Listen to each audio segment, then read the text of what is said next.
वक्त इलेक्शन का सिलसिला चल रहा था, नसीराबाद में आरओ तब्दील हुआ, उसके बाद ये सिलसिला शुरू हुआ। जैसे ही अलीजई साहब यहाँ पे आरओ लगे, उनके जानिब से हमारे 3 पोलिंग स्टेशन में रद्दोबदल किया गया। उसके बाद सिलसिला जब डीआरओ के पास गया, वहाँ 6 पोलिंग स्टेशन में रद्दोबदल किया गया। उसके बाद जब इलेक्शन ड्यूटीज की बात आई, अमला तकरीबन 85% उसका लगाया गया। अमला लगने के बावजूद जब इलेक्शन का दिन आया, हमारे तमाम पोलिंग स्टेशन को, जहाँ उमरानियों का वोट बैंक था, उनको सेंसिटिव करार देके वहाँ एफसी भी लाई गई, कैमरे भी लगाए गए, और जहाँ पे 4 बूथ होने चाहिए थे, हमारे मेजॉरिटी जहाँ हमारे वोटर्स हैं, उस पोलिंग स्टेशन में हमारा एक बूथ चलाया गया। जब हमने उनसे पूछा, उस दिन नेटवर्क भी नहीं था, हमने उनसे पूछा कि जब हमारा वोट कास्ट नहीं होगा तो क्या होगा, उन्होंने बोला हमारे पास अमला कम है। खैर, एज अ कैंडिडेट जब मैं हल्के में घूम रहा था, ऐसे पोलिंग स्टेशन में गया जहां उन्होंने जाली वोट अपना कास्ट करना था, वहां पे 4 बूथ चल रहे थे, जबकि हमारा पोलिंग स्टेशन मीरवा, मैं समझता हूँ 2100 वोटों पे, सबसे ज्यादा वोटों पे बीबी 14 में वो पोलिंग स्टेशन है, वहां एक बूथ चलाया गया।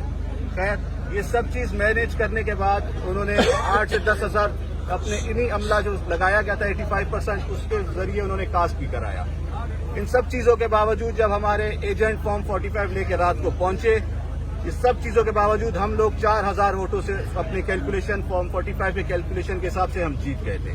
खैर, रात हुई, हम गए तमाम औरों के दफ्तर, तो वहाँ जो रिजल्ट बहुत स्लो आ रहे थे, जो ड्यूटीज जिनकी लगी थी हमले की, वो बहुत स्लो आ रही थी। हम सारी रात वहाँ पे थे, बैठे रहे, जितने रिजल्ट आए हमने अपने आंखों के सामने अपलोड कराए। फिर हम वहीं मौजूद थे।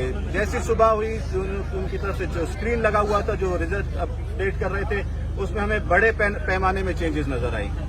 हमने उसी टाइम आरओ को रिटर्न में दिया, उसी टाइम डीआरओ को रिटर्न में दिया कि ये जो अपलोड का सिलसिला है इसको बंद किया जाए, क्योंकि ये गलत हो रहा है। खैर, डीआरओ ने हमें यकीन दिलाने किया मैं रोक दूंगी, लेकिन आरओ साहब की जानिब से वो मामला बहुत स्पीड में चल रहा था। मिसाल के तौर पे पोलिंग स्टेशन नेक मोहम्मद कबूला, हमारा उमरानियों का पोलिंग स्टेशन, वहां पे presiding officer Bakhtiar Ali DDO Landi था। बख्तियार का रिश्ता मेरे ख्याल से उनका भांजा है, तो उसने हमारे जहां पे 26 वोट थे, वहां उसको 900 वोट दे दिए 45 में, जहां हमारे 45 में मोहम्मद खान के 26 वोट थे। जब उसने जो फॉर्म 45 लाया, आरओ भी मिला हुआ था उसके साथ, तो वहां उसको 900 वोट दे दिए।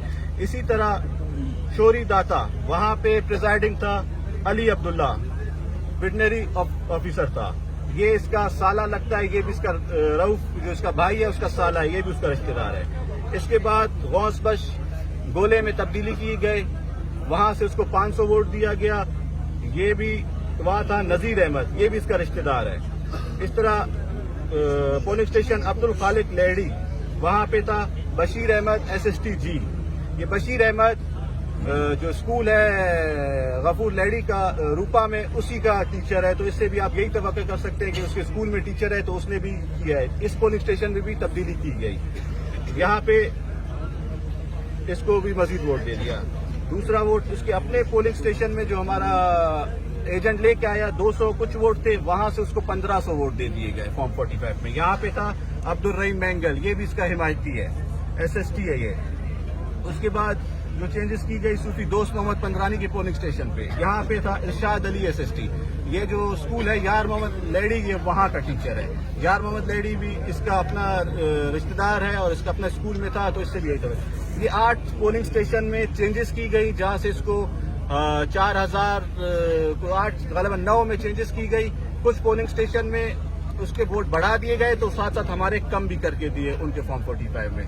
तो अभी हमारा कहना ये है, फॉर्म 45 हमें तमाम 96 पोलिंग स्टेशन का मौसूल हो चुका है, फॉर्म 45 में हम जीत चुके हैं।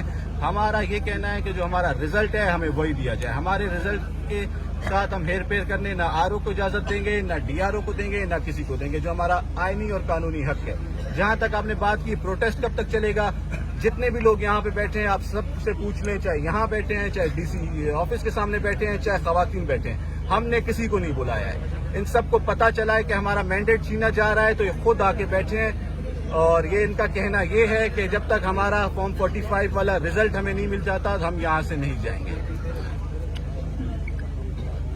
اچھا سر 12 تاریخ کو کیا اجلاس ان کا رکھا ہے کہ امیدواروں کو بلایا ہے کہ اس کے حوالے سے آپ کیا کہنا چاہتے ہیں سر؟ دیکھیں 12 تاریخ تو کنسلٹیشن کا دن انہوں نے رکھا ہے، اس میں صرف جو ووٹ ریجیکٹ ہوئے ہیں وہ چیک کیے جاتے ہیں آرو کی جانب سے، لیکن اس میں ہمارا جانے کا فائدہ اس لیے بھی نہیں ہوگا کیونکہ ہمارا کہنا ہے پہلے ہمارا رزلٹ تو صحیح کرو نا.